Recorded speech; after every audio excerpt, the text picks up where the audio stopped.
Sawa ka na ba sa simpleng crispy pata? Subukan nating i-level up with dalawang malupit na sauces mga kabagis. Let's go!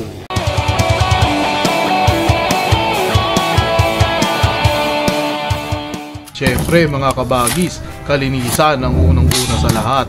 Linisin lang natin tong ating pata bago natin siya pakuluan ng 2 oras dito sa ating kawali. Asin nga lang pala yung nilagay naming pampalasa dyan mga kabagis, dahil pagkayari ng 2 oras mga kabagis, lalagyan lang natin to ng Knorr cubes saka kasama yung sabaw na pinagkuluan niya at pakukuluan natin ng 30 minutes. Abay sigurado kahit bungal makakain to mga kabagis.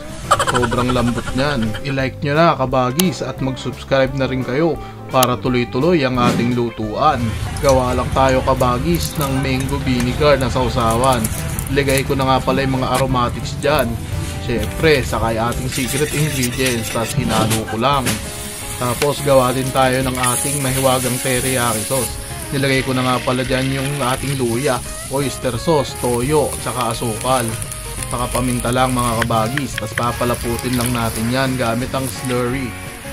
May panalong panalo mga kabagis. Para kang kumain sa Japan. Tapos, kailangan yung mantika nyo mga kabagis galit na galit. Parang yung mga asawa nyo pagka hindi kayo nagpaalam na magiinom kayo. Siguro approximately, sinalang namin to ng mga 20 minutes para siguradong malutong na malutong. Kaya no, sobrang lutong yan. Mas malutong pa sa mura ng asawa mo pagka hindi ka sumusunod. Kaya susundin mo huwag kang pasaway kabagis.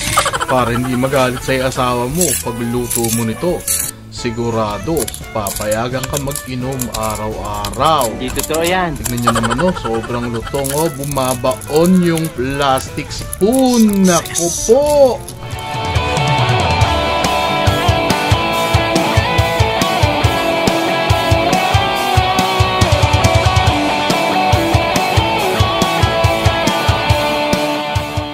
Ayun mga kabagis, taste test na tayo. Kung makikita nyo, napakalambot at napakalutong yan. Syempre, panalong panalo rin yung sausawan. Abay siguradong mapaparami ng alak at saka ng pulutan. Kaya mga kabagis, kung nagustuhan mo yung video na to, i-like mo na yan at mag-subscribe ka na rin. I-comment nyo kung taga saan kayo para malaman namin kung hanggang saan umabot ang video na to mga kabagis. Yun!